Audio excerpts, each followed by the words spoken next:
the same thing that it was giving. Even 2019, we weren't in the final, but you felt there, and you felt as though you missed something massive. Well, I mean, these are two sides that won't have a huge amount of support in the UAE. We're in Dubai for this final as Starc is in again. Wide of the off-stump, crashed through the covers by Guptill. That'll be the first boundary of the final. It was short and wide and thrashed away through backward point.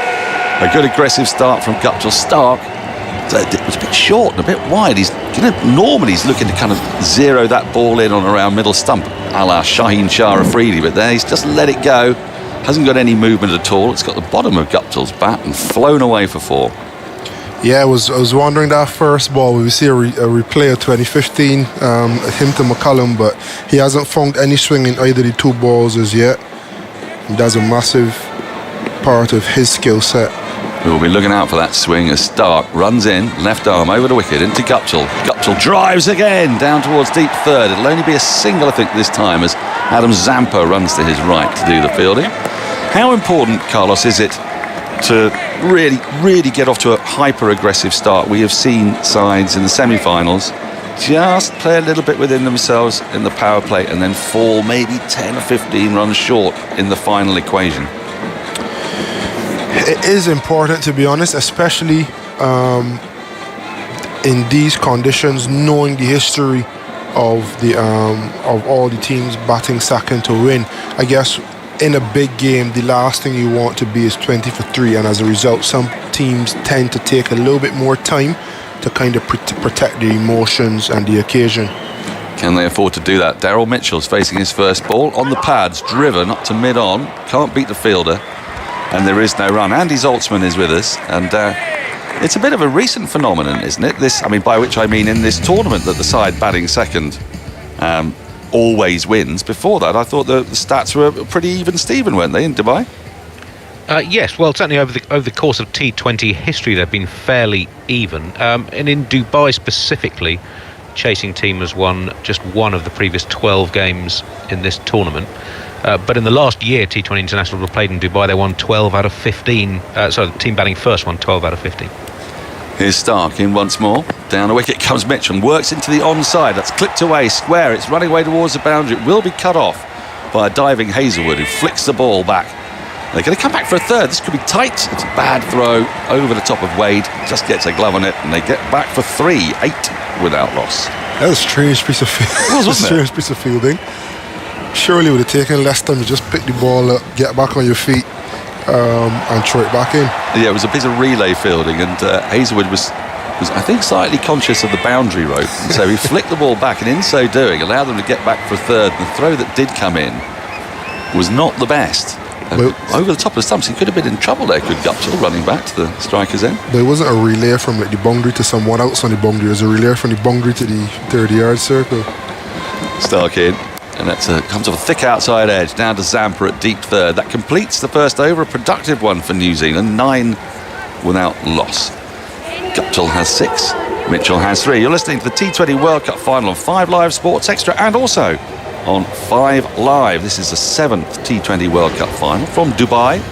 Not a huge crowd in. I think if India had been playing Pakistan, Carlos, as we saw when India did play Pakistan, it would be a different atmosphere. I think that is the only game that can fill the Dubai stadium. I promise you. Well, they did play, and it was an extraordinary occasion. I think when Afghanistan were playing as well, Afghanistan and Pakistan generally got pretty good support, but Australia and New Zealand was not the final that the organisers particularly wanted. But I think it should throw up, with a bit of luck, an absolutely gripping contest, because these two sides, they weren't really fancied beforehand. I don't understand why. I mean, we've been looking at New Zealand being brilliant. 2015 World Cup final, 50 over World Cup final they were in. 2019 World Cup final, which was, you couldn't separate the sides. Now they're in this World Cup final. Well, yeah. If anybody from New Zealand is listening, I still feel, it wasn't even my fault. I didn't come up with the regulations. I still feel slightly guilty. Hazlewood starts second over. His first ball's tucked into the onside to wide mid-on, mid-wicket. And there's no run. Big, tall, fast bowler Hazlewood. The Hazlewood-Starc combination. It's a very test match bowling lineup, but similarly, Boult and Southee. But I think these two teams are testament to the fact that if you're a good cricketer, you should be able to play in multiple formats, and they probably gel as easy as they do because they play all three formats together, and there's almost anyone else coming into that ball and need to usurp those three rather than pigeonhole themselves and hope to make one of the formats instead of the other. Guptill, moustached. There are quite a few moustaches on display here as Hazlewood is in. He plays off the back foot as Guptill up to mid-off. There's no run. You can, of course, catch the highlights on the BBC Sport website and app and full text commentary on the BBC Sport website. Today, I think Amy Lofthouse is in the building, I saw, and Stefan Schemmelt is knocking about. So some of our finest writers on cricket are in the building. Zoltz, I think you've got a point, but we're going to come back to you after this ball, which is imminent. Hazlewood is taken. I'm not going to come back to Andy about that in a moment. His figures have been very impressive in this World Cup. He's in his Hazlewood, rocking from side to side. Guptill works the ball to mid-wicket, and there's no run again. 3 dots, Andy. Australia have been one of the more expensive bowling teams in the power play phase. They've gone at 7. Scotland and Bangladesh since the start of the Super 12 phases have been more expensive bowling in the power play. New Zealand kind of mid-table in terms of speed of scoring as a batting side, going at 7.3 and over. But wickets in the power play, are they... Australia's taken 11, so just under 2 a match, so that's pretty tidy. Here comes Hazlewood into Guptill, punches off the back foot. He still can't beat the field. 4 consecutive dots. This is not what New Zealand want. They want to get off to that brisk start. We've been crunching all the numbers, but trying to work out why batting second has suddenly become so much better. And as you heard from Andy Zoltzman there earlier, it hasn't always been the case in Dubai. We've been trying to... Is it due? Well, there's been loads of games played in the UAE with dewy conditions and under lights. And I just wonder whether New Zealand they've got to take the risk here, because they've seen the same pattern develop time after time. Guptill on 6 off 8. Hazlewood yet to concede a run, is in, pulled round the corner by Guptill, down towards the boundary, and it's going to get to that boundary. There's no one down there at fine leg. It was short, angled into his body, and all Guptill had to do was swivel and help it on its way. He moves to double figures. New Zealand 13 without loss. Good shot by Guptill, but this field positioning, I see it a bit in the Big Bash where one man is kind of placed in 2 positions, so he's not quite fine leg, he's not quite backward square, he's just in between, but it allows them to have that short mid-wicket in and save a couple dots as he has earlier in the over. Last ball of the second over. Guptill waits, defends into the offside with a hard push drive, goes to short extra cover, and there's no run. 13 without loss after 2. Guptill has 10. Mitchell has 3. Andy. Well, in the Super 12 phase, a lot of the issue with teams batting first and losing was that they weren't scoring enough runs, which is, I guess, not rocket scientists. So teams that scored 160 plus won 10 and lost 1, and teams that scored under 160 won 1 and lost 18. But then in the semi-final, we saw both teams batting first get pretty decent scores, but still lose. So I'm not sure we've really reach a satisfactory answer as to this kind of reversed polarity. It's a really good point, actually, because in both of those semi-finals, the side batting first looked on top. New Zealand needed 57 or 4, and they actually got him in 3. And Australia were 95 for 5, and it was that sort of counter-attack from Wade and Stoinis that changed the game. Won't happen every time, so New Zealand, they'll be targeting, 170 odd? If they can get there, they'll feel they're strongly in the game. Glenn Maxwell He's coming to the attack, wrapped arm round the wicket, and his first ball has been smashed back over his head and into the stands for 6. Maxwell, the off-spinner, he's bowled quite a bit in the power play, but now he's under enormous pressure because Maxwell has not let him settle. He's just thrashed that ball over his head into the second row or so. They've gone about 85 metres in the first 6 of the innings. That is some shot, because it's not a half volley. It's more that length that the spinner wants you to come down. The mid-on and mid-off is up. He wants you to come down and almost be beaten with the lack of pace and drag it to deep mid or deep square, who the 2 fielders out on the boundary. He's changed his angle. He's coming over the wicket now. Mitchell just tucks this into the onside, down to deep backward square leg. They think of a second. It's not there as Marsh does the fielding. 20 without loss. Mitchell into double figures. He has 10.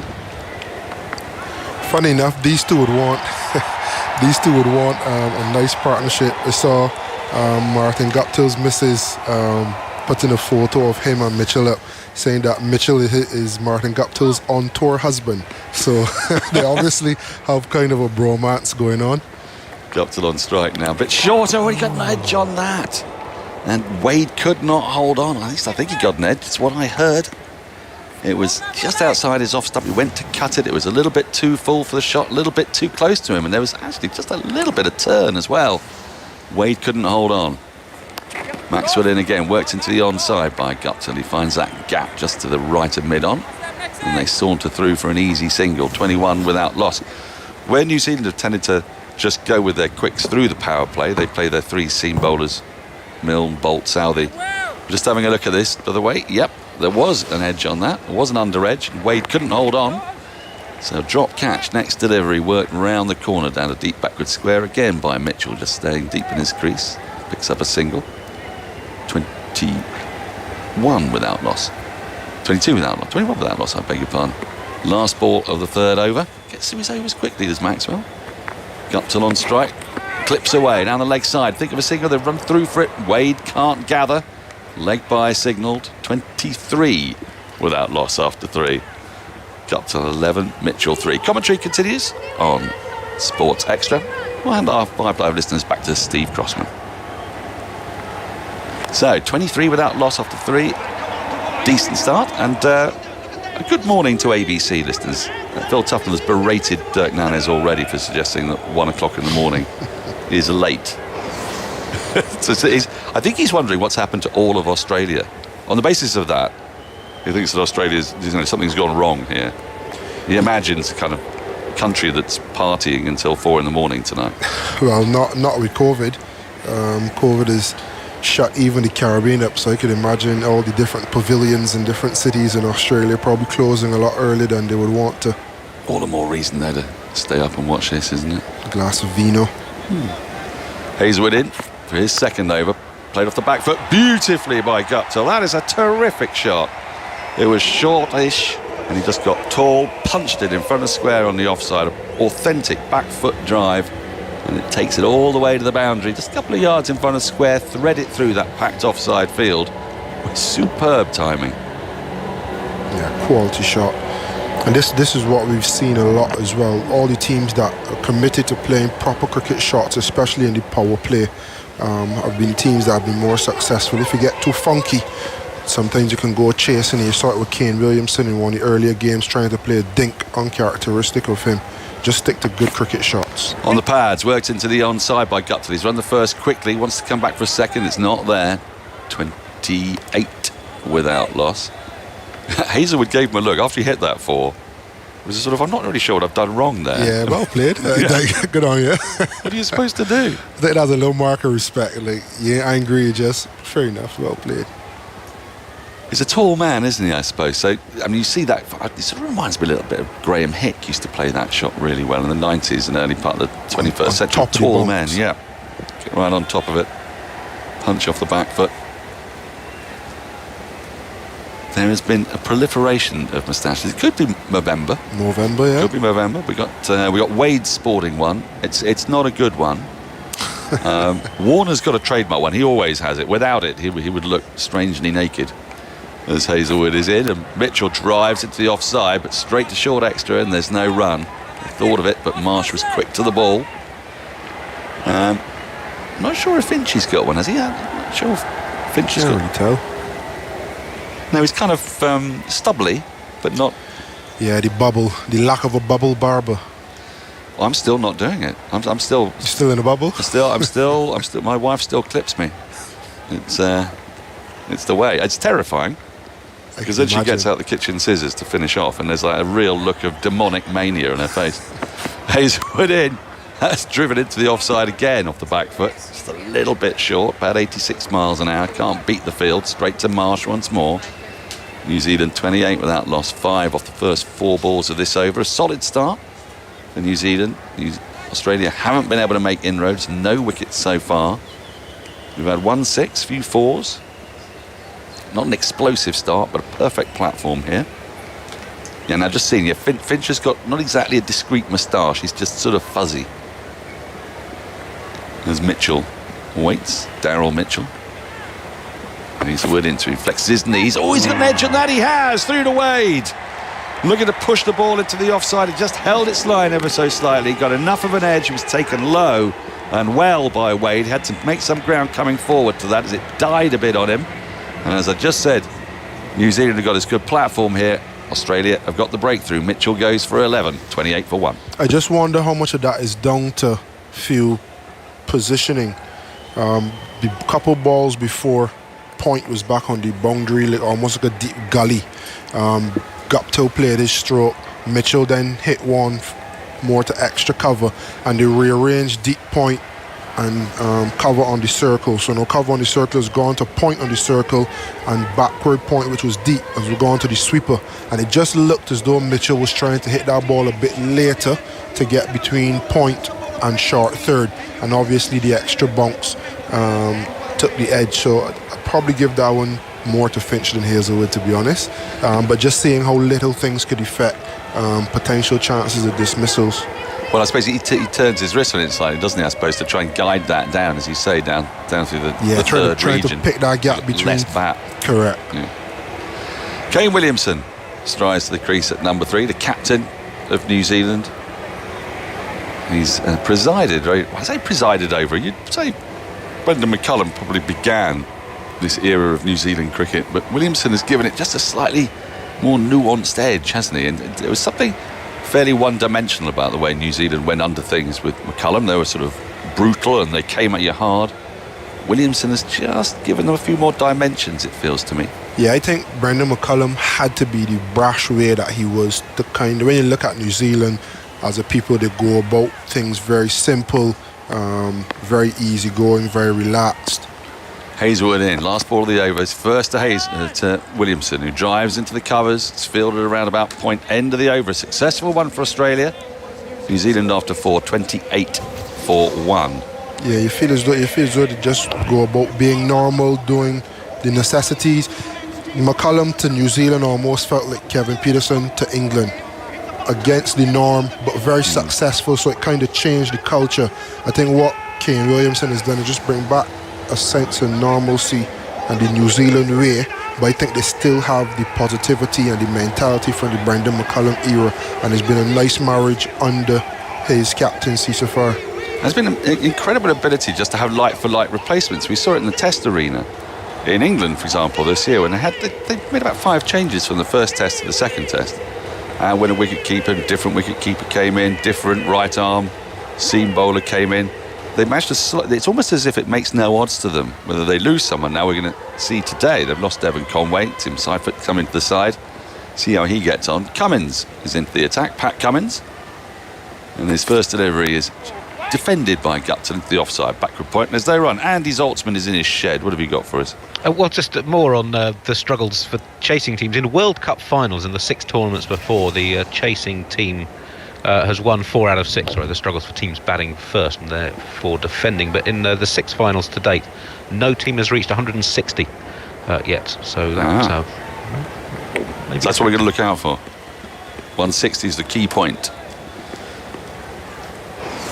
Cummins, in he comes to Guptill, who again defends one that just sticks in the pitch ever so slightly, 90 miles per hour, but he's waiting for it. He got bounced on him a touch, pushes into the offside, no run. Speaking of that, Carlos, we've had 4.2 overs, seen a bit of spin, seen a lot of seam. How are we assessing the way this pitch is playing? To be honest, none of the pitches have looked like coming on nicely, pure stroke play. Always seems as though just a little bit of something there. And this one looks pretty much the same. The odd ball looks tacky, but then you've seen some beautiful back foot drives as well. So Cummins worked into the onside by Guptill again. He can't beat the field. There's no run. Andy, how many dot balls have we had so far? It feels like we've had quite a few interspersed within the boundaries out of the 27 balls bowled. 7 in a row now, including the delivery that took the wicket. In total, I'll just toss it up for you. I thought he'd have it right at his fingertip. You know what I mean? He always does. It's because he's too obsessed with the number of 2s that each side scores. Cummins rolls in, right arm over the wicket. Guptill gets one in his hip. He turns it around the corner. He'll only get a single for it. Goes out a deep backward square. That position that Carlos was talking about. The one thing we have seen already that I think has worked wonders for these seam bowlers is just bowling the ball wicket to wicket. So you're talking top and middle stump, anywhere between knee height and waist height. So you don't want to be too short that it sits in the wicket and you get pull. You don't want to be too full that's a step hit, but you want to be challenging the stump on a decent length. Probably good test length, just a bit shorter, and we've seen a lot of balls go to that short mid-wicket man for dot balls so far, so that could be a trend to keep an eye out for. Cummins just making 16 dot balls. 16 dot balls, Andy, thank you. Including one that went for a leg by. I don't know if you how do you feel I don't know how I feel about that. I feel very, very challenged by leg buys. Cummins in short, worked at the onside by Williamson. He gets off the mark. He just took that to the right of Finch, who's at mid-wicket. He was able just to trot through for the single, but only 2 runs off this over, 30 for 1 ball left in the 5th. What has been the average power play for sides batting first, Andy, in this tournament? I love doing this to him. I could see a smile develop on his face from a distance. As Cummins waits, Guptill faces up to him and he just pushes into the offside, just a backward point along the ground. There's no run.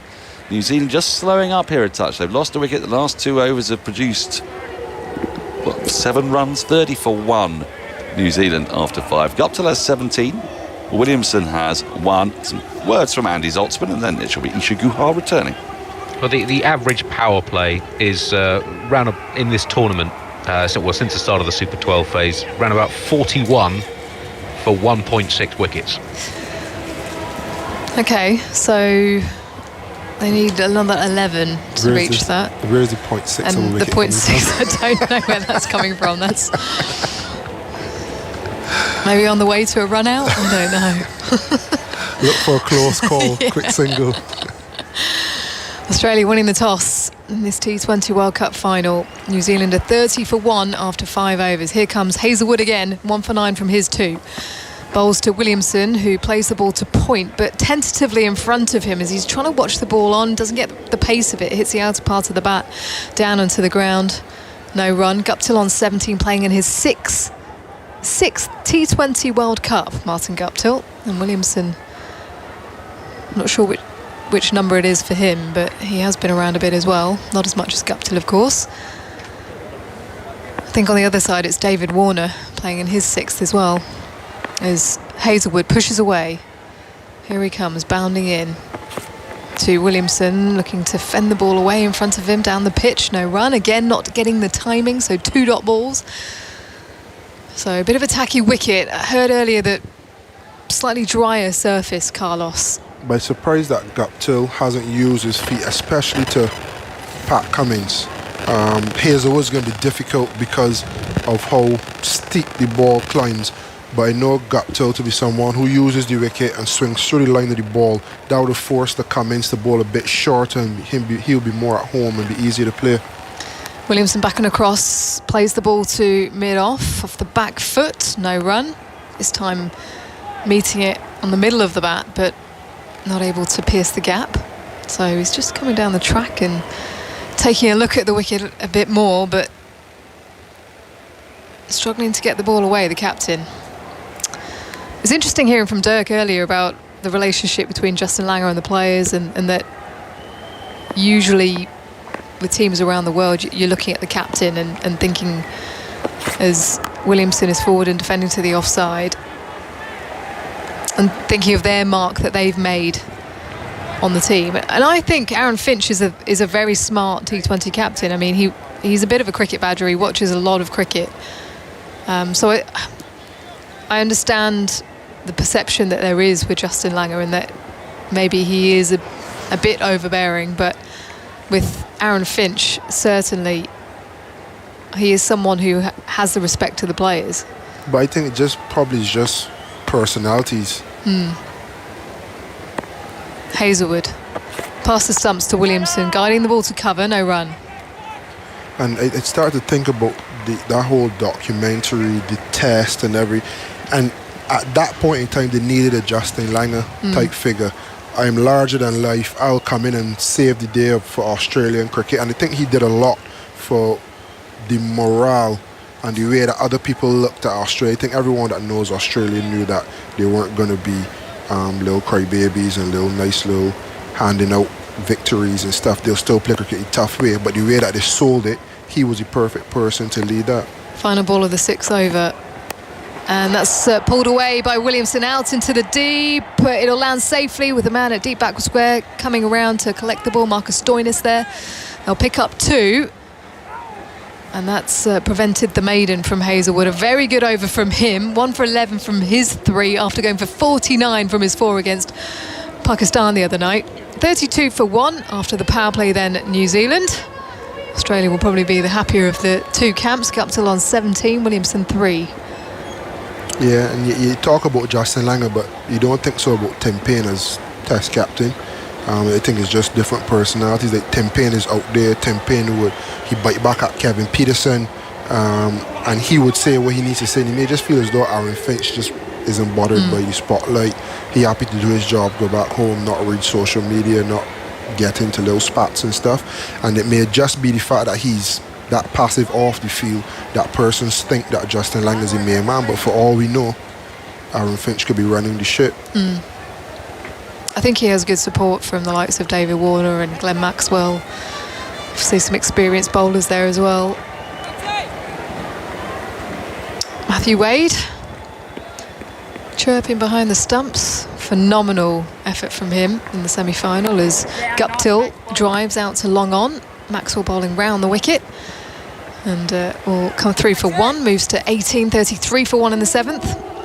Now Martin Guptill, there was a series played between Australia and New Zealand at the start of the year, and New Zealand fielding a full strength team, Australia missing a few players because I think they were preparing to go off to South Africa for the test matches, and New Zealand ended up winning 3-2. The spinners came into it quite a lot, but Guptill, who had been struggling for a bit of form, I think he was able to get into his groove once more as Maxwell bowls to Williamson, who works the ball out to long on off the front foot. Comes through for 1. So very watchful here against the off spinner. 34 for 1 in the 7th. And it was similar for Aaron Finch as well. Had a string of low scores and was able to find his form in that series. Guptill just bunting the ball back to the bowler on that occasion, definitely not coming through as nicely as they would like. It's Maxwell round the wicket with his top knot bowling to Guptill, driving to deep cover. Gets off the mark. 35 for 1 in the 7th. Yeah, this is the time now between overs 7 and 10 where the pace of play can be really important. They haven't had the best power play. And you don't want to lose 2 or 3 quick wickets in these next 3 overs, and then your back end needs to reconsolidate again. So it's going to be important. Williamson on the back foot, punching at the ball past mid-wicket out to wideish long on. Another one as David Warner hustles to the ball. 36 for 1 in the 7th. It's going to be important that these two find a way to not only get singles but to get the odd boundary without taking too many risks. They haven't been able to get away as yet as Guptill is pushing at the ball firmly out to David Warner once more at long on for 1 at the end of the over. 37 for 1. 7 overs have been bowled. Guptill to 20, Andy. Well, a fine power play from Australia's bowlers. 21 dot balls New Zealand played out, and in overs 5 and 6, Cummins and Hazlewood just conceded 2 runs in each of those overs. Hazlewood, you mentioned how outstanding he was with 3 overs for 11. In this tournament, he's taken 7 wickets in the bowling power play. That's more than any other bowler. Taken now 7 for 81 in the 7 games Australia has played. Wokes had 6 for England, and Mujeeb also 6 for Afghanistan. Less effective later in the innings. Hazlewood 2 for 87 from 8 overs from over 7 onwards, and we saw him take a bit of tap the other day. Here comes Australia's main man, though, slightly shorter in stature, Adam Zampa, 29 years old now, and loads of experience behind him. Economy of 5.7 in this World Cup and 12 wickets. The leading wicket taker for Australia, the leg spinner. Here he comes to Guptill. Bowls to Guptill, who drives out to long off. Fairly standard field as he'll come through for 121 to Guptill, 38 for 1 in the 8th. Yes, he's done well, hasn't he, Zampa? You're right. Welcome back, Phil, by the way. Thank you. Thank you. Yes, nice. Nice figures he's got, Adam Zampa. Just goes about his business, doesn't he? Just sort of unassuming, isn't he? And just slightly flies under the radar, and then the next thing you know, boom, top wicket taker. Does well, lots of googlies. Doesn't really spin the leggy hard, or hard enough for me. Zampa's into Williamson, cutting out to deep cover for a single. 40 for 1. Just listening to Carlos there as well, I haven't seen a lot this T20 of people using their feet to the spin bowlers, or even the spinner or the seamers. So that was the rather long point I was trying to make about Martin Guptill. Yes, okay. Was how he got himself back into form was to advance against the spinner as he's pushing at that one, but rooted to the crease as he's stepping forwards and playing it to extra cover. And we usually see him advancing out of the crease, and that's exactly what happened in that series. He was looking to take on the spinner, and we know how good he is playing straight, but he's been a bit tentative here, so not getting the pace of the wicket. Is he's back in his crease and punching to extra cover, no run. Yeah, it just gets you going a bit, doesn't it, when you start using your feet? The old sort of rhythm starts coming to your batting a little bit. I know some of the guys I played with, if they were in a bad trot of form, it's because you get static and you're trapped a bit. Sometimes you just got to take a bit of a punt sometimes, get yourself going. Zampa in a tiny bit of turn there as Guptill on the back foot, carving out to deep cover for a single. 41 for 1. Yeah, New Zealand will be happy he's still there though, because once he can make up for it in the back end. If he's still knocking around, you know, over 15, he's a very, very dangerous player. I wonder how much their risks have been recalibrated in the absence of Devon Conway. Tim Seifert is a good player. He has featured a little bit for New Zealand in the last couple of years. Was leading run scorer in the Pakistan series as Williamson drives back to the bowler, no run. But these two struggling to get the ball away, and you're just wondering where that aggression is going to come. 40 for 1 after 8 then, just 3 singles from that over from Zampa. Guptill 22 from 28, Williamson 6 from 12. Yeah, just got a little bit bogged down, haven't they? I mean, fair play to Wazzy, though. They've bowled nicely. Not giving them too much to hit, and both spinners just sort of bowled it at a good pace, just that back of a length, so it is tricky to come down to, but they've kept them a little bit quiet, a little bit trapped. Just need a little bit of something. And as I was saying earlier, Isha, it's just whether you think, apart from Neesham perhaps and a bit of Phillips, where that power, where that explosion is going to come from this New Zealand side. Yes, right. Are they going to kind of get there by sort of just getting there, or they're going to take that risk just to try and get that extra 20 and 30 runs, which you usually need if you lose the toss and have a bat first? Mitchell Marsh is into the attack, bowling to Guptill, who drives to, well, past extra cover, diving to his right, out to long off for a single. 42 for 2. Guptill to 23. Sorry, 41 for 1, in fact. I got that completely wrong. What are you looking at? I am looking at the screen. I'm trying to be ahead of time. Hey, nothing wrong with that. Yeah, there is a slight delay. There has been a delay to the scorecard. Yes. Tell me who's going to win the 340 at Haydock, if that's the case. If only I knew. Yeah. Big loss, though, Devon Conway. Big loss. I mean, I know they're trying to sort of put it away and it's a good opportunity for someone else and everything. No, he's been a class act for New Zealand. And just so good against spin. Yeah, exactly. Left-hander. Yeah. Marsh in to Williamson on the back foot, punching with that high elbow out to long off for a single. And also, I didn't think he was that sort of power player. We saw him play beautifully in the test matches, beautiful outside off stump, but he can just go through the gears, Devon Conway. 42 for 1 in the 8th. There it is. We just seen that on the replay when he punched his bat. Ouch. Why did you do that? Yeah, now we're seeing pictures of him in the warm-up with a cast on his right hand as Guptill pulls away out to deep mid-wicket. There is a fielder off the boundary there, Maxwell. They won't be able to come back for 2, so 3 singles in this over so far. 43 for 1 in the 9th. Guptill to 24.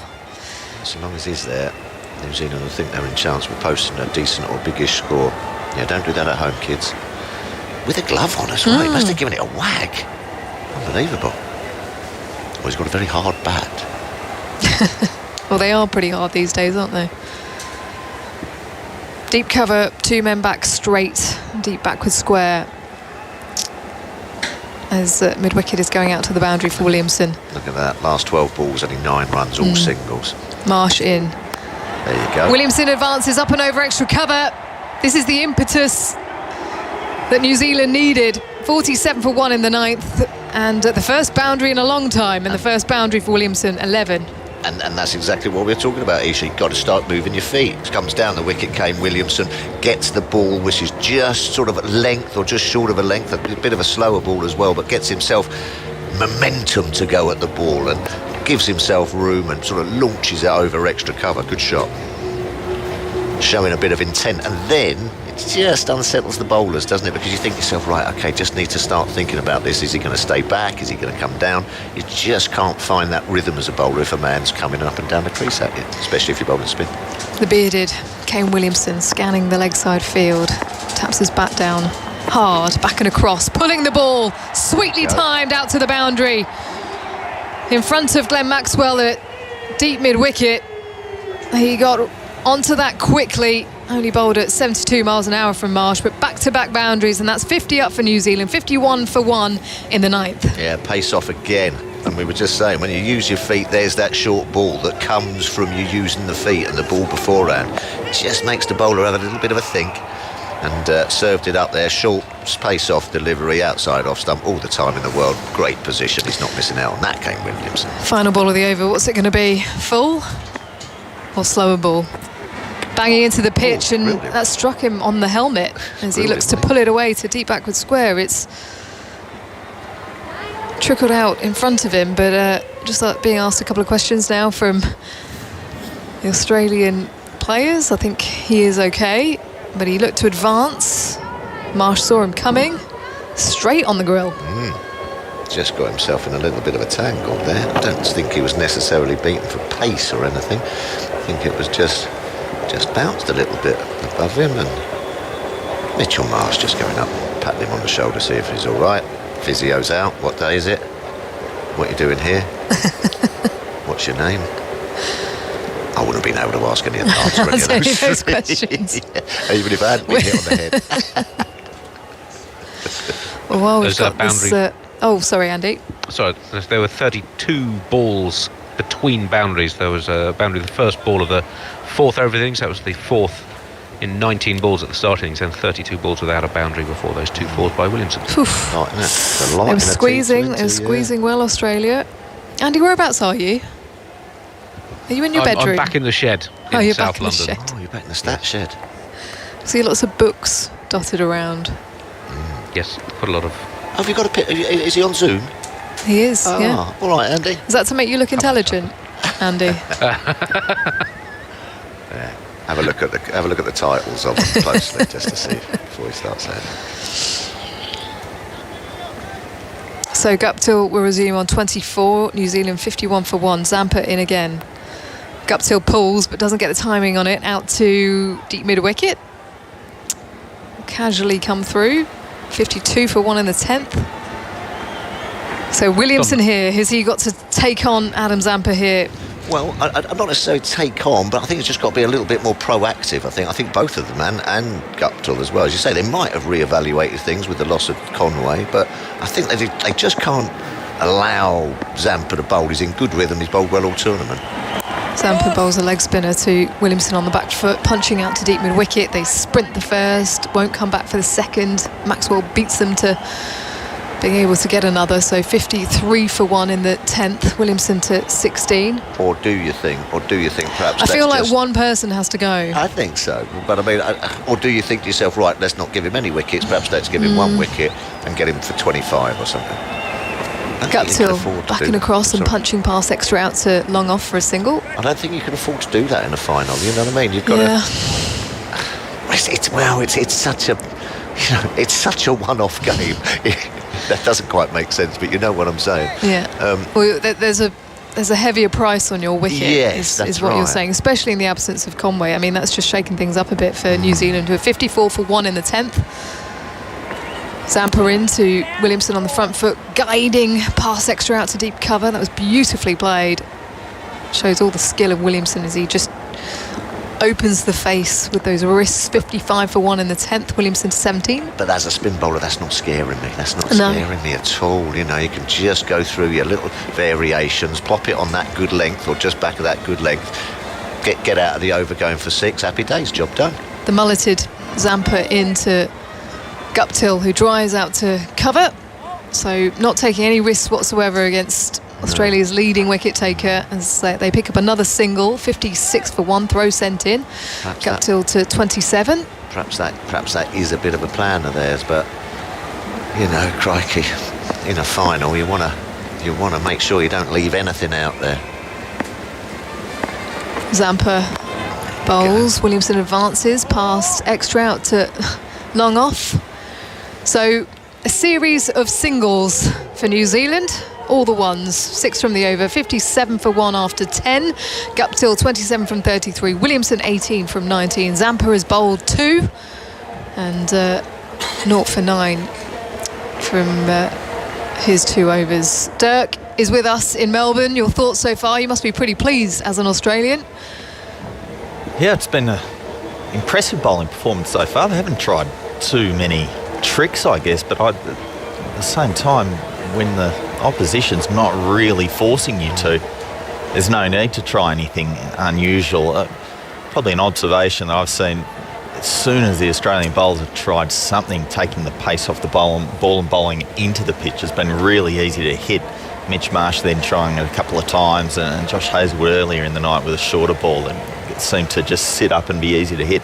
Doesn't look easy for batting. It just looks difficult to hit hard length bowling away with any conviction into the outfield. So New Zealand are hanging in there. They're not giving anything away, but you've just, as you said there, Isha, something's got to give at some stage soon. I don't think in a final you can get away with just playing conservative cricket. I think both these teams have been brave to get to the final. I think it'd be remiss of them to not be brave in the actual final itself. Yeah, the one thing they're probably hanging on to is that there wasn't as much dew the other night in Dubai in the semi-final, so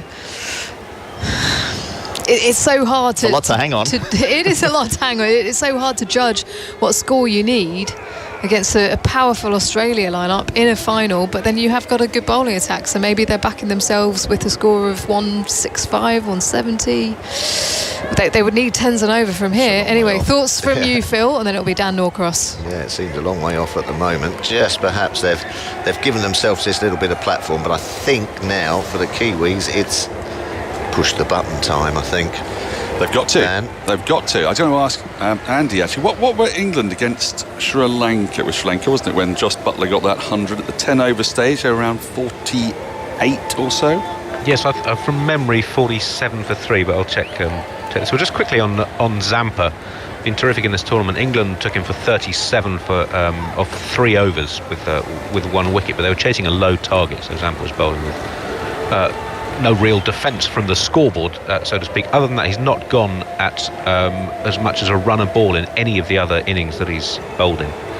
And excluding that England game, has taken 11 wickets for 103 runs. Well, you feel they're going to have to target him because They have to do something down there. Well, it's just been 1, 1, 1, 2, 1.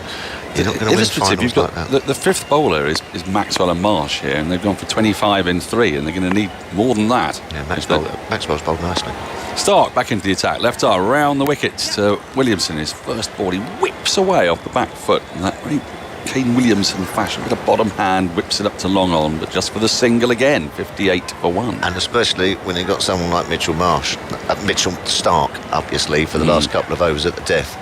Not really going to power him away for too many, are you? Well, there's 3 overs of Cummins as well. There you None go. for 2. So someone's going to have to be taken down here. Yeah, I think Guptill's the man. But I do have due news. You do have what? I have due news. Yes, well, it's been a lot. It's been talked about a lot, hasn't it? News. Yes. How do you measure due? Isha said, well, there was not so much. Well, Do is you there want me someone to? out there with a ruler? Starc in, driven firmly. the ground out to a wide long off where Warner does the fielding? It's a very good question. How do you measure dew? Well, I would imagine you'd take a very large kitchen towel, 3-ply, Yes. and you see how quickly it Yes. absorbs, goes from the bottom to the top. Yes. Right? So that would give you a kind of dew density, Yes. if you like. And then the amount of dew, you could then wring it out. And then you could read it out exactly. And see how much it and you fills could up a see test tube. How much do you get in 10 seconds with a 3-ply kitchen towel test? But I'm going to tell you some technical things about Come the on, dew let's here have it. after this. So it's so much. Okay. Let's just cricket for you. Good. Starc.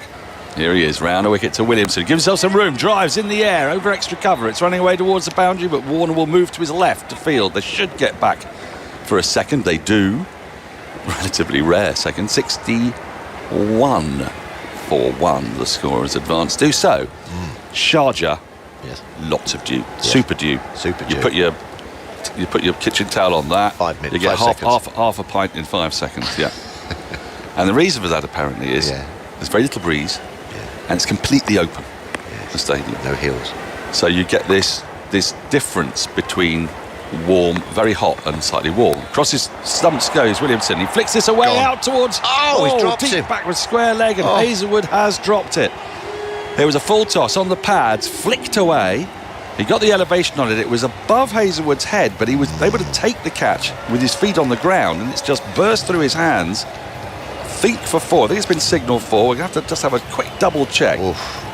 Shin height. One hand came off Williamson's bat. He got good connection on it, but Hazlewood, who was standing 4 or 5 yards inside the boundary, should have taken it. He was on the move, in fairness to him, but it was a pretty regulation catch. It's gone through his hand. Starc is dismayed, and it bounces in front of the boundary sponge for 4. Williamson has a life with a total on 61 for 1. How important will that be? Starc into him again, and he drives firmly down the ground. Warner can't get round to it. He's wide at long off, and it's run away to the boundary for 4. 2 boundaries in successive balls. Who knew it was going to be Starc, their target? Well, Not Maxwell or Marsh. 69 for 1. Well, and doesn't it happen all the time? You drop a catch and then the next ball is smoked back past you. Beautiful shot by Kane Williams. Didn't try to overhit it. Half volley outside the off stump and just powered it back. It's all about placement that as well, wasn't it? Because Warner's got a bit wider. He's almost at a deep extra cover, but or a wide long off. Yeah. He's gone straighter. Just went past for the left hand of Starc. Power. Starc completely over. Williamson. Full toss. This could easily be a no ball. It's been walloped out towards deep mid wicket. Runs away for 4. There was I think that's probably above waist height. Yes, Murray Erasmus has signalled the no ball. So there's 4 plus the no ball plus a free hit. This over is getting New Zealand right back in it. They started at 57 for 1. They've conceded 17 off this over, Australia. There's still a ball to come, and it's a free hit. Drop catch as well. And a drop catch. Drop catch started it all. I think Hayes will be disappointed with that. With those kind of ones, they do skim at you a little bit. You know, it wasn't up in the air and you get under it. It was sort of a skimmer, and they can dip on you because he sort of rolled his wrists from the shin-high full toss. But, great big fella's got massive hands. He should be holding that. He'll be disappointed. I don't necessarily know he's got massive hands. But Here's Starc. It's a free hit. It's driven firmly by Williamson out and towards the covers. It's running away to the boundary. Really good brilliant diving stop from Marcus Stoinis. He had so much ground to his make, and it was his right arm shot out as he slid along the ground, and it was almost behind him. He just poured it back in. But what came off that over, Andy? 2 off the last ball. Was that 19 off the over? 19. Thank you. 19 off the over. So from 57 for 1 after 10. 76 for 1 after 11 is a very different look to it. As we've said, all competition, 1 or 2 overs can turn it around in a blink of an eye. And as you said, how do we know how that drop catch might affect things? But it just seems to have just tilted New Zealand's way here a little bit. Let's say 76 for 1, only 1 wicket down. Andy's waving furiously.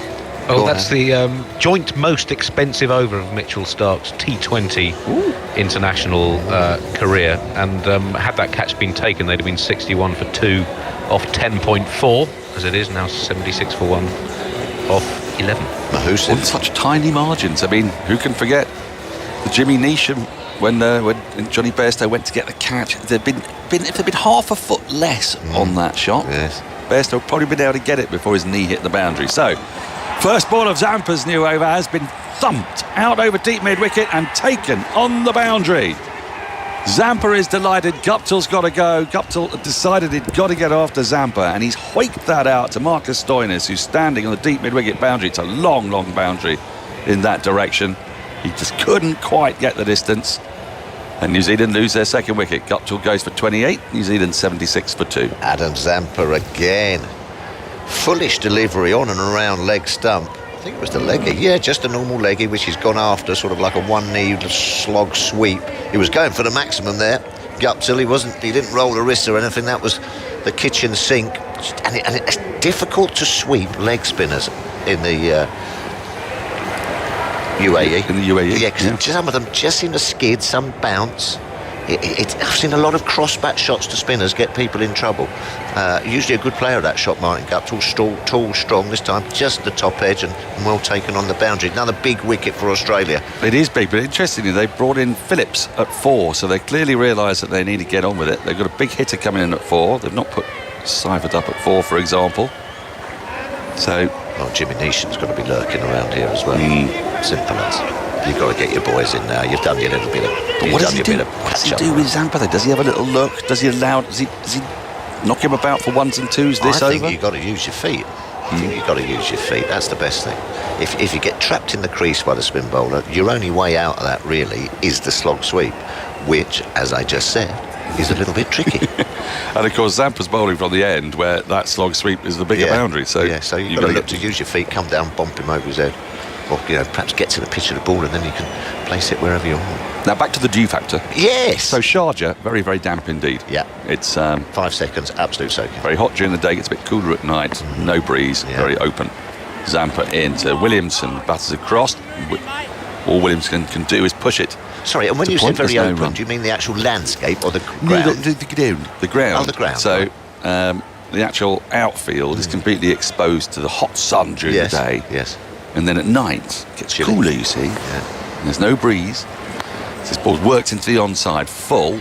Taken on the full toss out to deep mid-wicket by Williamson, playing right across the line, but with safety in mind there, having just lost the wicket of Guptill. Gets a single, 77 for 2. You keep trying to explain this during a spinner's over. I do, it's very tricky. Abu Dhabi has got a bit of enclosure, a bit more of a breeze, so it has slightly less dew. Right. And then Dubai's got the full package. Nice big ground with lots of stands enclosed, lots of breeze. Yeah. So you get the least dew. Okay. And that's in Dubai. That's Dubai. Okay. Yeah, that's the theory. That is the meteorological theory. Very good. Okay. So it's not all hocus pocus. No. Right. Glenn Phillips, how does he approach this? He's got 3 balls of this Adam Zampa over. Left. He's just arrived at the crease. The slip is in. Gets back into his crease. Tucks into the onside. Runs the first quickly. Won't get a second. Starc is quick to the ball and flings it in. 78 for 2. You don't know why then in England we get lots of dew when it's not very hot. Well, you get it more. It's because it gets very cold. So you don't get much dew in England in June, July. But you do get your dew in September because the temperature disparity can be really extreme. That's why I'll come back to it. You've done it. You started this. Zampa short, long up. dragged down, whacked into the onsides, running away towards the boundary, but didn't get quite time that. Williamson, they're coming back for a second, and he gets home. Throw on the bounce from Zampa. Can't beat Williamson. 80 for 2. Long up. No, missed out on that. there is a meteorological phrase for it, but it's something to do with once we get to September, we've really got quite a strong sun still. Right, because it's summer and the ambient temperature is warm, but we've got a lot less light, so the temperature difference between 1 o'clock and 7 o'clock is massive.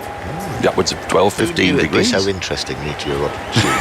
It's Michael Fish. Zampa in, push that to the offside of the front foot out to backward point, and there's no run. End of the 12th over. New Zealand 81 for 2. Williamson 39 from 29. Phillips 1 from 1. And if you want to see the highlights, well, there'll be plenty of that Starc over a couple of overs ago when Williamson was dropped out the boundary. You can see those highlights on the BBC Sport website and app, and keep up to date with live text commentary on the BBC Sport website. Callum Matthews is on duty today.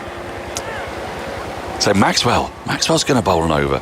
Now, Bowled nicely, but he's got it. I think he's become a lot better bowler. He's become a lot cannier with these his times in IPLs and playing one-day cricket all around the world. Bowls at a good pace, but still manages. Sean Pollock, I just see there. He bowls at a good pace, but with gets that little bit of drop, and then can just bowl those sliders as well. So he mixes up his flights and his paces well. but it's also a canny move, this, by Finch, isn't it? Because with a new batter in, Finch is basically saying, you want to take down our fifth bowler. This is the last over of our fifth bowler. Yes. One from Marsh, two from Maxwell. Yeah. Do you go after him? Well, Williamson's He's almost going. he's sort of anchoring, and then does Phillips have to... Exactly. Let's see. Maxwell round the wicket to Williamson. Oh, and he gets a short ball, and a ridiculously futile appeal from Maxwell is turned down on the basis that it pitched outside the leg stump, possibly got an inside edge and was going over the top. But and down the leg Finch is side, considering it down the leg side as well. I mean, I think it had nothing going for it. They're not. Finch is saying, well, They're not. If we don't refer now, when are we going to refer? No, that would have been ridiculous. Surely. Surely. From round the wicket. No. I mean, we're seeing the replay. That has pitched about 3 stumps outside leg stump. Probably going over the top of the leg, yeah. Yeah, everything was wrong with that. So they get through for a single, and now we're going to find out what is Phillips's plan here. What? He's got Maxwell, he's on strike, and he's supposed to be their biffer. Once, yes. Well, let's have a look. Here he comes.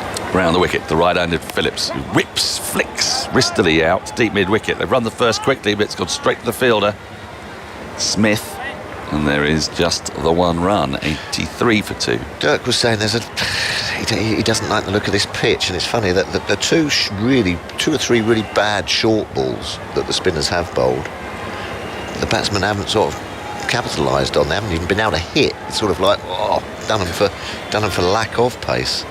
It's perhaps just stuck in the pitch a bit. It's felt a bit like that. It felt like it's come on. Down the wicket comes Williamson. Gets a lot of that. It's gone high in the air, but is there a fielder underneath it? It's gone out into the crowd for 6. Well, you don't often see Williamson play that shot. That's more of a right-handed Richard punt. That's a one-handed flick over deep mid-wicket for 6. An extraordinary shot. Not one you associate with Williamson at all. But he's decided he's going after Maxwell, come what may. 89 for 2. Yeah, done in the flight. Didn't get to the pitch of the ball, Williamson. And sometimes you just got to trust your eye and trust your hand in that case, just to try and watch it onto the bat and free swing of the arms. And this time just met it straight in the middle of the bat. And usually those are the ones that go further, actually, when you're not the pitch of the ball. Why is that? It's weird, isn't it? Here is Maxwell once more, and he's gone again as Williamson out over deep mid-wicket, and he's got even more of it this time. It's 6 again. Well, Williamson with that brings up his half-century from just 32 balls out of nowhere since the drinks break. 57 for 2, 57 for 1, 38 runs have come in 16 balls. This is a magnificent counter-attack from New Zealand. We said they were going to have to take down the 5th bowler. Yep. I didn't, in my mind's eye, imagine it was going to be Kane Williamson who would be charged with that. Well, he's probably thought to himself, well, I'm the chap that's in. It's my responsibility.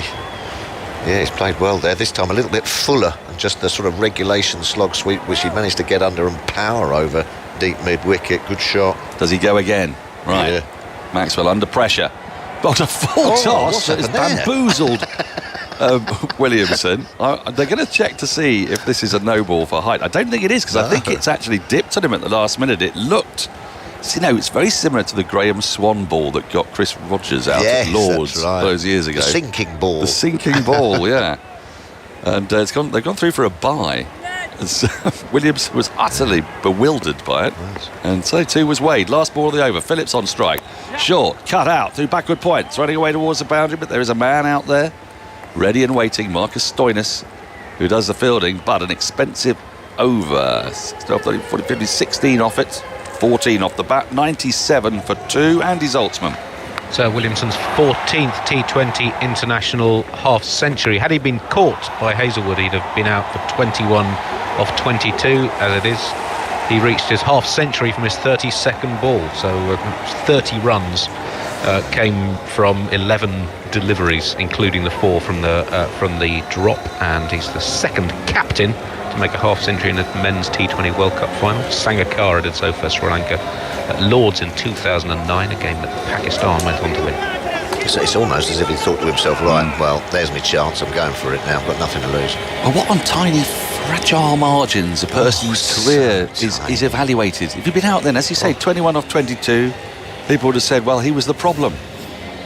As it is, now then, we're having a look at this full toss. I think that's the full toss that was bowled that we were talking about earlier, that bamboozled Williamson. He was all the way through the shot. He actually got a very small bottom edge on that. There was no way Wade was going to catch it. But so he's been denied an extra run. Come a bye. Cummins back in the attack. Phillips waits for him. And he drives the first ball busily, but up to mid-off. There's no run. He's got a very aggressive, like a pit bull approach. Yes. As Phillips at the crease. I'm going to say more bulldog. Bulldog? Sort of. I'm not that. I'm not. I don't really watch Crufts except for the. I do. It's very good. Well, I like the one where when they do the ball and they have to run after the ball. What's that called? Thingy. Bally chasey thing. Big fan of that. Yeah. Not a big fan of the bit when they sort of wander around and stroke their undercarriages. Full driven into the offside, the short extra cover, no run, and pronounce on the weave of the coat. But I mean, you're right. He's sort of like low, isn't he? Solid, compact kind of fella. Looks like, if he gets hold of it, he could hit it a fair old way. And he does. Pitbull's good, though. I'll go with Pitbull, yeah. I think he does more of that. A lot of, you see it quite a bit with hitters, that when they first get in, it's almost like they have to sort of set themselves. They sort of bring aggression on themselves in their setup, if you know what I mean. He gets low, crouches again, and cuts out through backward point. But once more, he fielded. This time, Mitchell Marsh is patrolling the deep backward point. Throws an awkward one for Wade, but they get through for a single. 98 for 2. Andy Zaltzman's talked a lot about 160 and getting over 160 if you're going to defend. Well, that looked a really tricky task after 10 overs. It's still tricky. They need another 62 here from 6.5, but they've got Phillips at the crease. They've got Williamson going well. They've got Neesham to come. So there's a tricky moment here for Australia. They would dearly love Cummins. A couple of quick wickets, and a couple of unproductive overs for New Zealand. Williamson's back on strike. Cummins has conceded just the 3 runs in the 9 balls he's bowled. Looking leg side. And he goes and punches off the back foot this time. Out to point again. Mitchell Marsh will field again. Just another single. It's a bit like the first half of the innings when Cummins and Hazlewood were having it all their own way. 99 for 2. Did you get to the bottom, Andy, by the way, of what England were after 10 overs against Sri Lanka? Yeah, they were 47 for 3, then added 3. a further 116 in the final 10 for just 1 wicket. That's the sort of equation New Zealand have got to set themselves here. Cummins in, and that's pulled by Matt Phillips. It misses completely, bounces off his shoulder. I wonder if that was a bit of a slower ball. Again, stuck in the pitch, 74 miles an hour. They've scampered through for a leg biter. This is great bowling from Cummins, isn't it, Duffers? Yeah, he's doing very well. Pace off, really, but holding good lines and good lengths. Just that back of a length, and they can't catch up with it. Good deception. It's not like that real slower ball, which you can sort of then adjust to and catch up with. It's just that slight pace off. Goes for the swing, hit him on the back of the shoulder, or maybe completely through the shot, wasn't he? Yeah, completely through it. Here's Cummins to completely over. It's short, it's punched in the air over extra cover. It's going to just go over Maxwell, who runs back to do the fielding. They'll get back for a couple.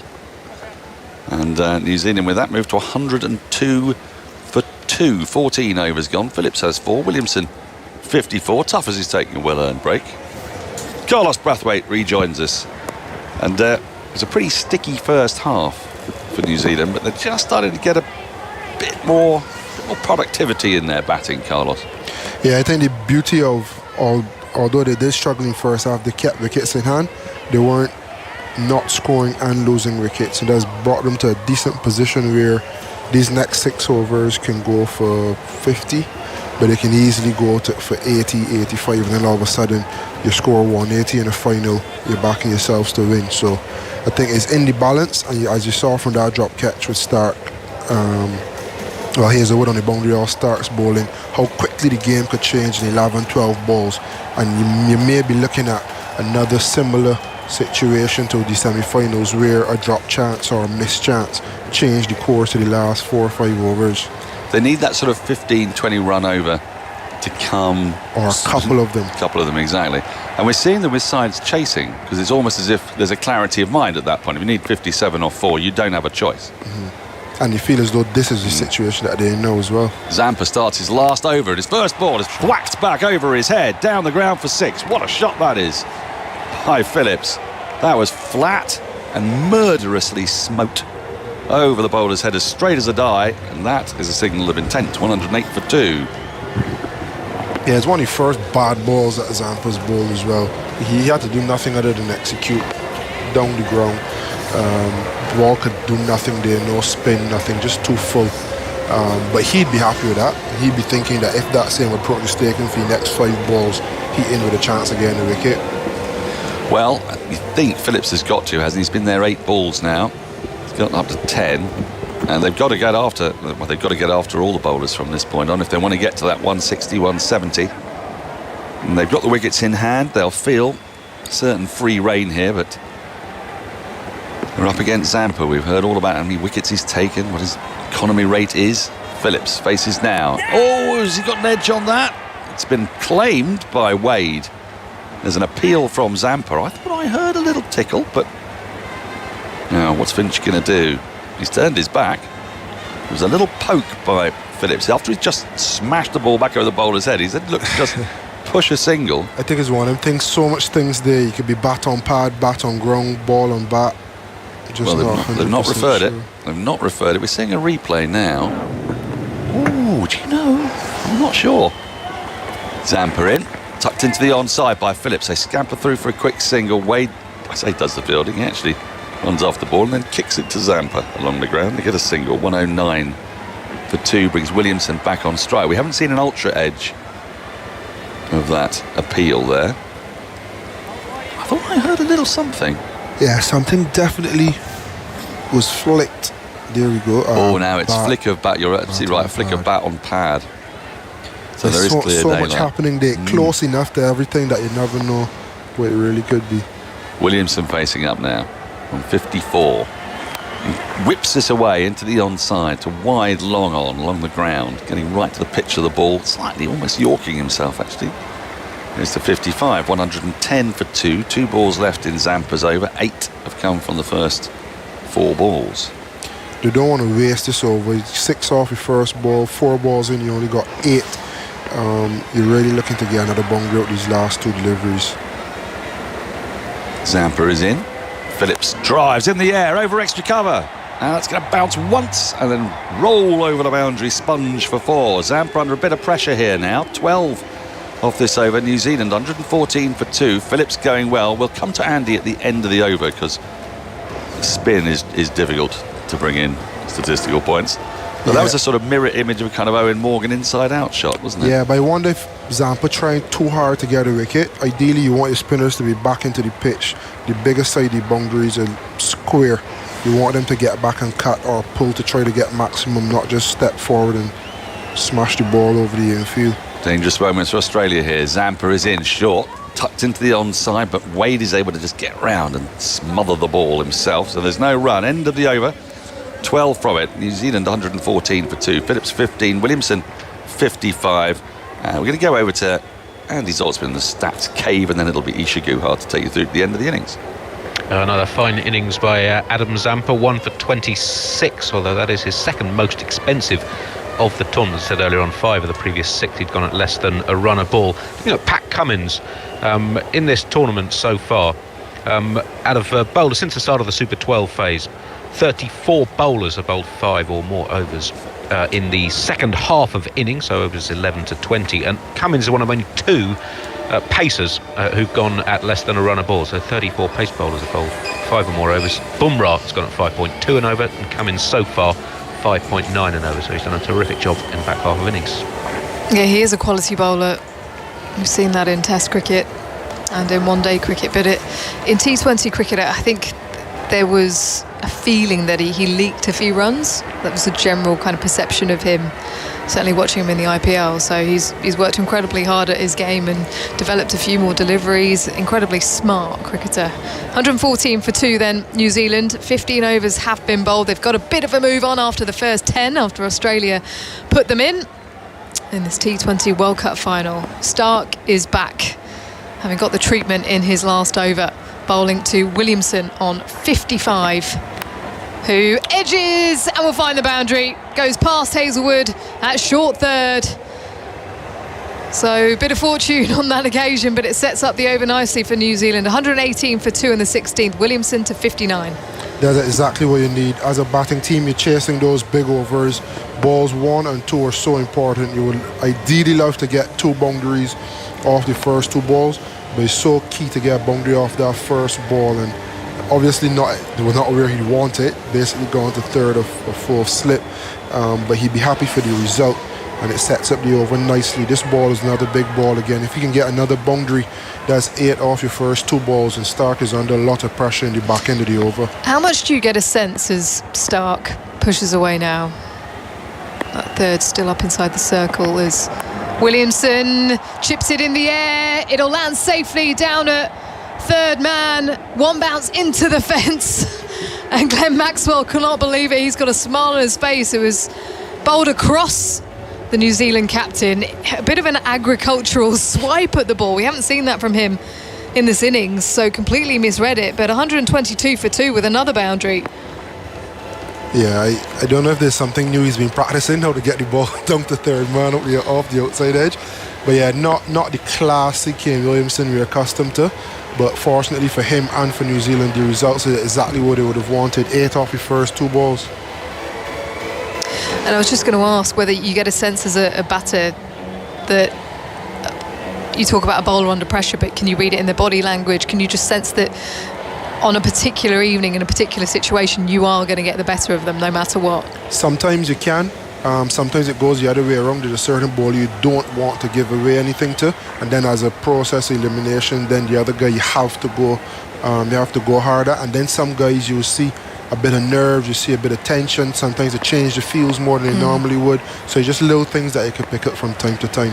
4 men back on the leg side boundary to Williamson. The left arm Starc bowls, and that's whipped away for 6. Up and over, deep backwards square, gets into position, Kane Williamson. And it's a flick of the wrists. He's taking Mitchell Starc to town. 4-4-6, 128 for 2 in the 16th. Oh, I love that little battle. Within that ball, so much just happened. Kane has been trying to go over the leg side and go a couple down to third man. And Australia decided to be proactive, put an extra man back on the boundary in the leg side, and he still walked across, took the 4 men on, and dispatched it over the leg side boundary for 6. Yeah, he's got a feeling, isn't he? Yeah, and to be honest, you can't really stop now. You got Seifert, you got Neesham in the hat. He can make this a massive over and blow this game out to the park if he can get a 20 plus run over. It's 14 runs in with 3 balls to go. Change for Starc, coming round the wicket now to the New Zealand captain. Gives himself width and has to reach for a ball. Good bowling from Starc, stuck to his guns. Bowled it outside the off stump and full. Quite easily could have got something on it though, down to the boundary, the way this over has gone. And I think this is the benefit that bowling in the first innings gives you, because the ball is going to be a lot drier, and as a result a lot more abrasive, and allows Starc to then come around the wicket and bowl his Yorkers with the ball being able to swing. If the dew is on the ball and the ball's a lot wetter, it swings a little less and it's harder to nail your Yorkers. Starc in past the stumps, Williamson in 2 outs, backward of point and finds the boundary once more. Mitch Marsh running around from deep cover, can't get there. So 4 boundaries in this over for New Zealand. 132 for 2 in the 16th. And what a performance this has been from Kane Williamson. 73 from 41 now. The most scored by a captain in a T20 World Cup final. What a job he's doing for his team. And he's not done yet, and shouldn't be. And this is quality batsmanship. Not necessarily the power of the West Indians or some of the other guys in this game that you think will mow it to all parts. But he's using the wrist subtly to get to. Williamson back and across, this time guiding it into the gap once more, down to third man. Bowling it outside the off stump, and it was perfectly placed between short third and backward point. Williamson to 77 off 42. Mitchell Starc has been dispatched. 4-4-6, 4-4 in that over. 136 for 2 after 16 with 4 overs to come. And that is the over that New Zealand needed. That will put real impetus into the innings.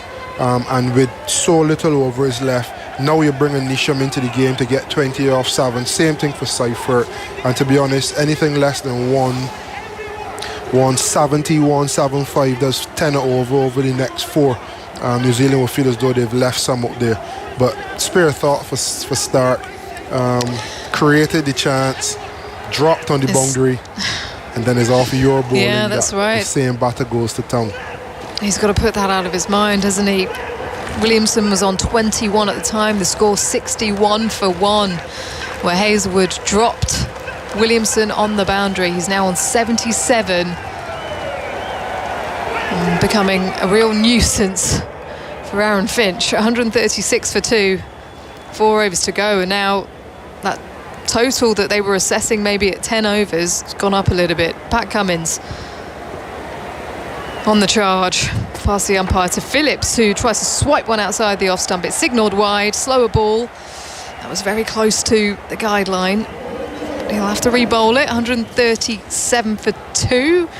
Pat Cummins with a wry smile on his face. Andy.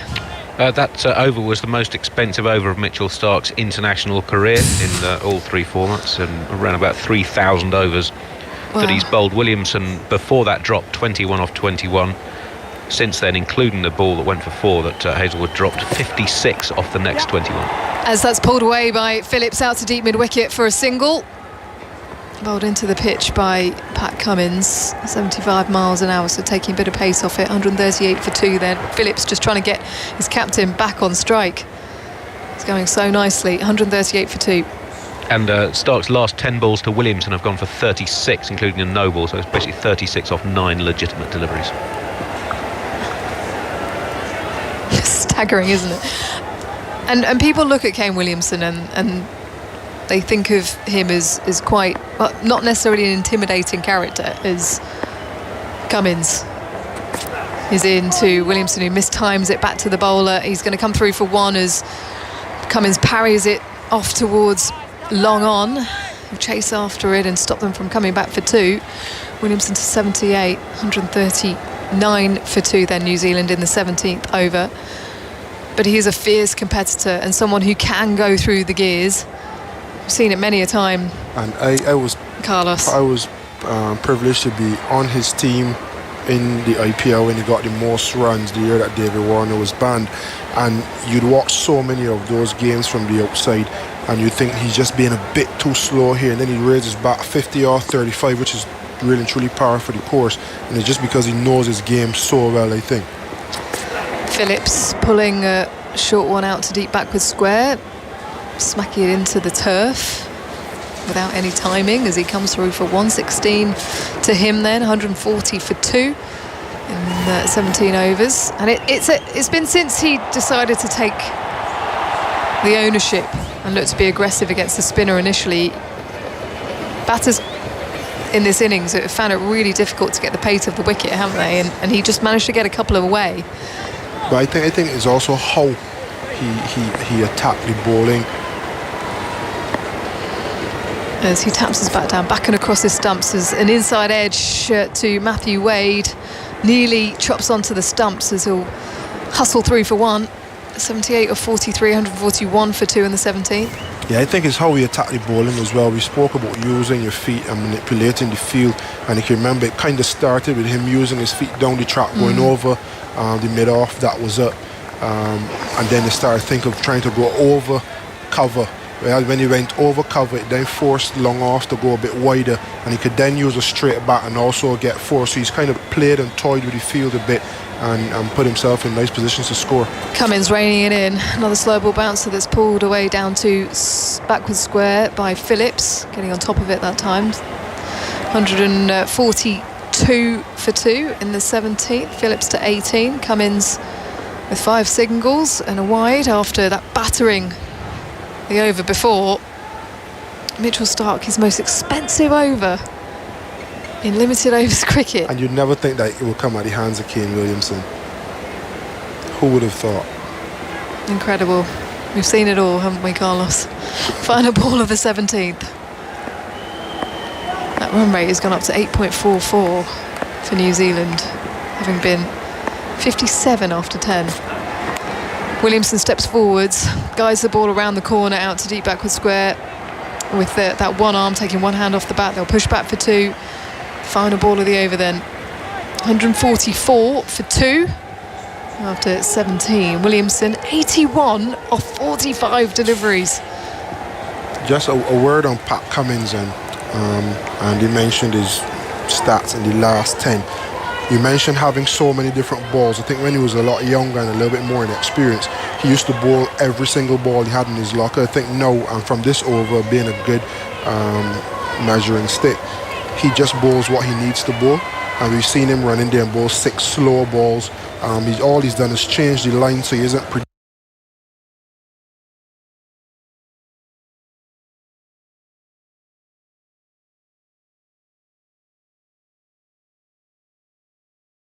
predictable, but he's not gone slow ball into the wicket, Yorker, wide Yorker, straight Yorker, short.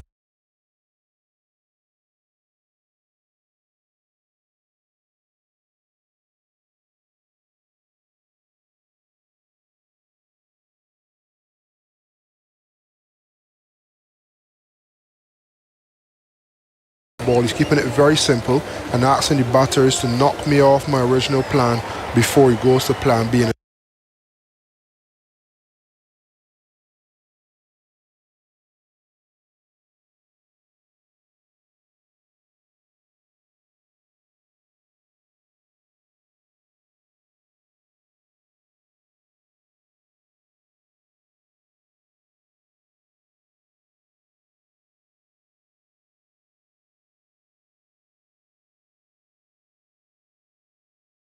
I think that's a sign of the maturity and experience he's gained over the years. He's just gone for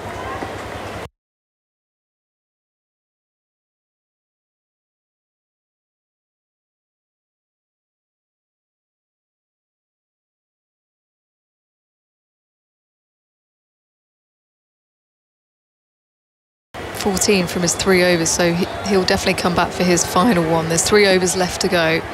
Hazlewood to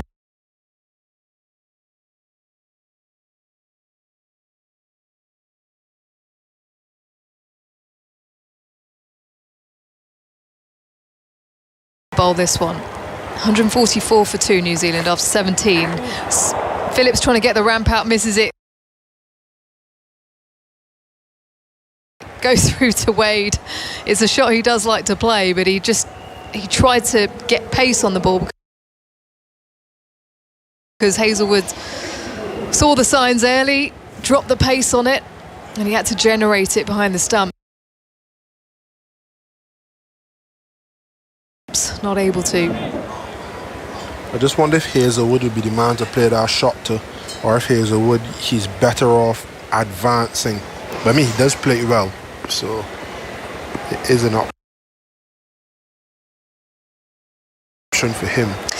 That Starc over going the distance does pose a bit of a problem for Aaron Finch as Phillips is into the shot out to deep mid-wicket and taken. Looking to pull the ball, sort of going from low to high, and it's Glenn Maxwell with the catch, Hazlewood with the wicket. And Glenn Phillips has to go for 18, 144 for 3 in the 18th. And Hazlewood is doing something similar. What is his strength? He runs in, hits the ball back over good length. It's challenging with his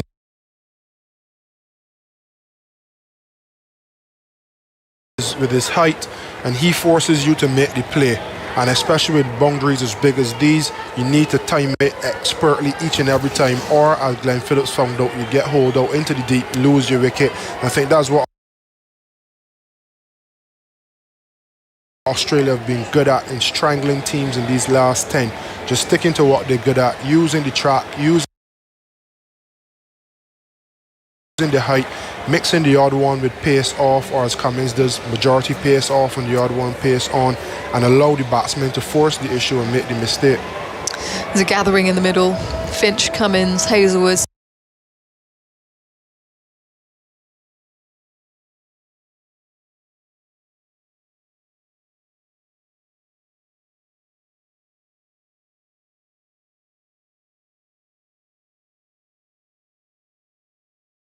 Lose your wicket. I think that's what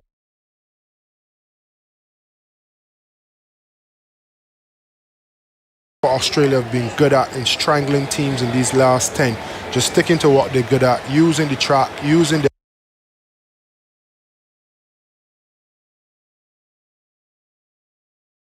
height, mixing the odd one with pace off, or as Cummins does, majority pace off and the odd one pace on, and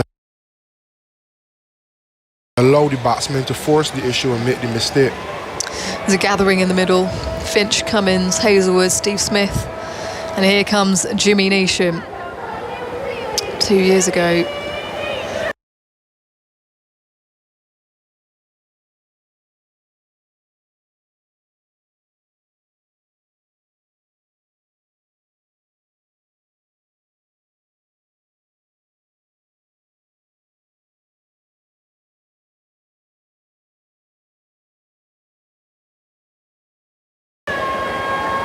He said he wanted to give up the game. Why play cricket?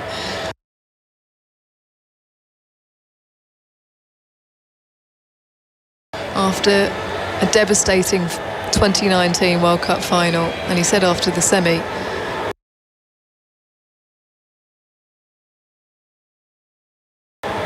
he hasn't come halfway across the world just to win a semi-final, so determination, no doubt. From Neesham, who got New Zealand across the line, needing 60 from 30 balls against England.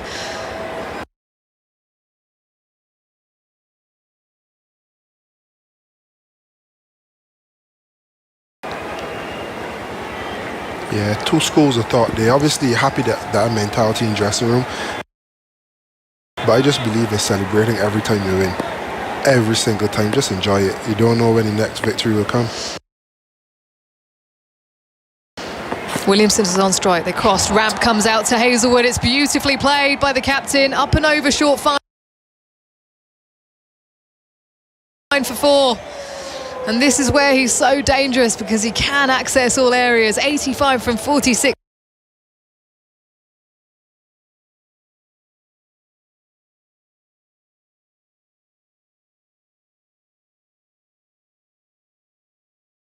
Now Williamson 148 for 3 in the 18th. The captain is playing a blinder.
away, down to fine leg, over the fielder for 6. Another short ball bowled. Well, I get the feeling he's enjoying this, New Zealand, so maybe not so many in that area, because Australia now need 26 of 28. Well, yeah, it's just a bit predictable, isn't it? There's obviously a plan. He knows that. The field is set for it. They've been trying it for about 10 or 12 balls at him now, but he's got his eye in on the slowest pitch, and just, that's not really 90 mile an hour, is it?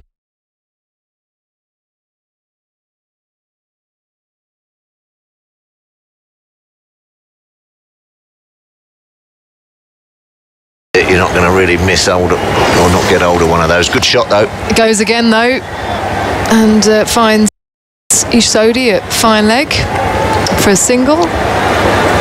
Doesn't get the timing on that one, Glenn Maxwell. 148 for 2 then in the 16th, Australia.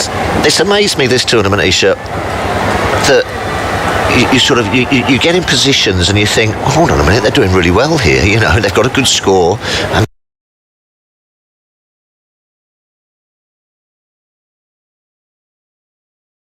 then it's just been blown away, hasn't it? In the space of 2 or 3 overs, the whole game's been turned on its head. You know, those 2 semi-finals, for instance. You know, it's been an enthralling tournament.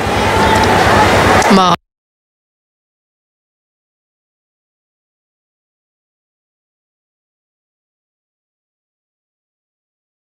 who's played beautifully, 61 off 38. Well, he's just scooped that off the back of his bat, looking to work it leg side. Good length delivery.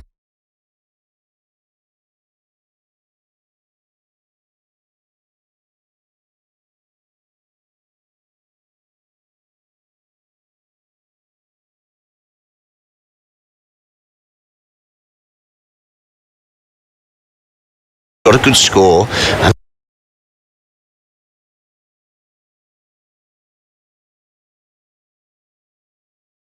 then it's just been blown away, hasn't it? In the space of 2 or 3 overs, the whole game's been turned on its head. You know, those 2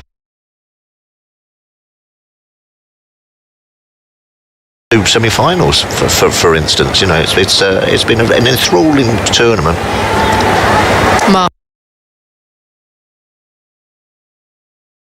Marsh, who's played beautifully, 61 off 38. Well, he's just scooped that off the back of his bat, looking to work it leg side. Good length delivery.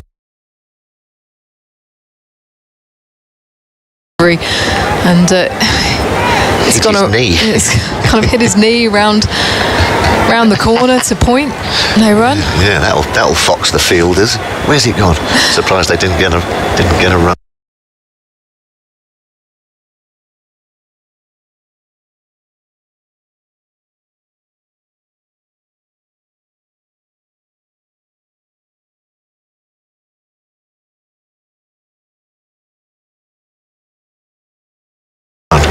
Most things have seemed to just go their way, haven't they?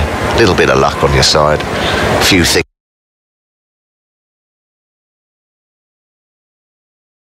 in the deep, as me and Dan was saying, you know, not just quite carrying to fielders. It can make a huge difference in 2020.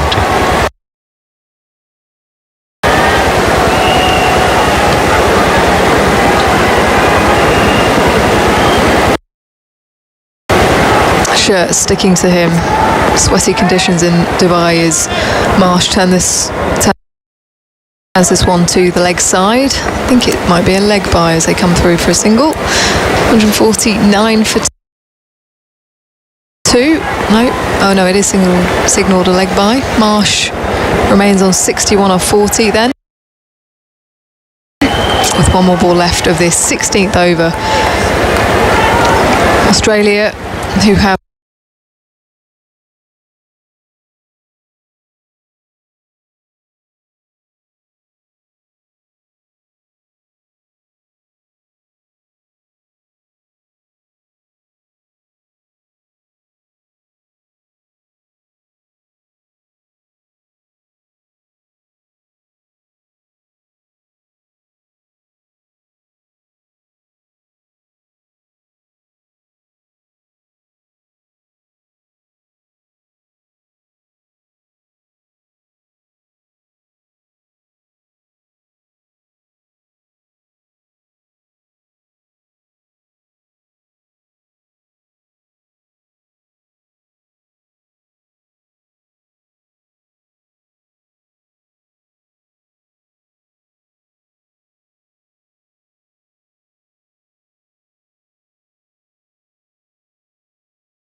by Mitch Marsh as it goes through to the keeper. Yeah, you feel for Trent Boult, don't you? Yeah. Yeah, I mean, great performer for New Zealand, isn't he? Being one of the main reasons they've done also such good things, you know, in those last, 5-6 years. He's been right at the forefront of it, hasn't he?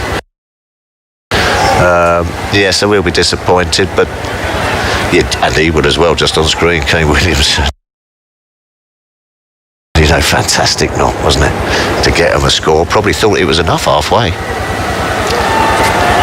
Marsh drives on 69, moves to 70 with that 1 too long off. 30 needed. But they can, you know, they can go back heads held high. You know, if it's, as I say, T20, it's such a random game, if you know what I mean. Anything can happen, really. But they've performed excellently, New Zealand, again. You always just thought they were just lacking a little bit of power with the bat, but have made up for that in other areas.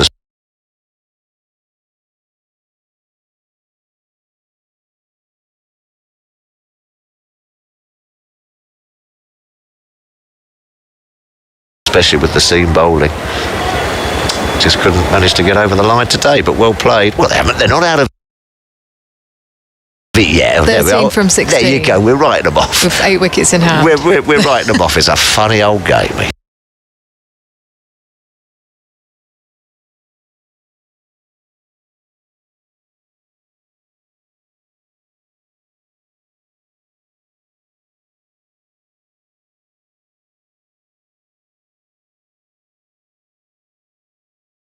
They were just lacking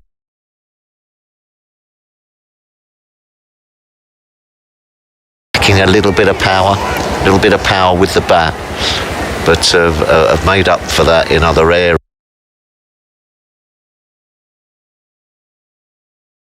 areas, especially with the seam bowling. Just couldn't manage to get over the line today, but well played. Well, they're not out of it yet. 13 from 16. There you go, we're writing them off. With 8 wickets in hand. We're writing them off. It's a funny old game. Who knows, but the writing's looking pretty much on the wall. Trent Boult still shaking his head about the drop catch the previous over. I think when they get to the end of it, they'll be magnanimous and absolutely, great team. The way they go about their business is Milne bowls short of a length. Maxwell looking to hoik it leg side, beats the bat through to Seifert. 13 from 15. Yeah, they're fantastic team. Play in the right spirit, don't they? Led wonderfully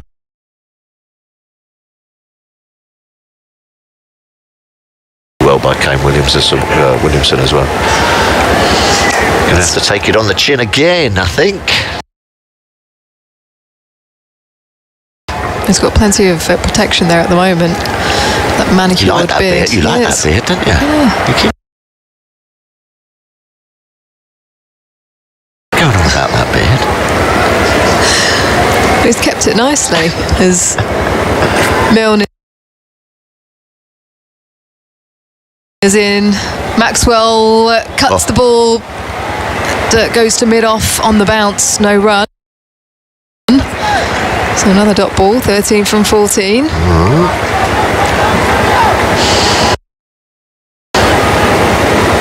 never know.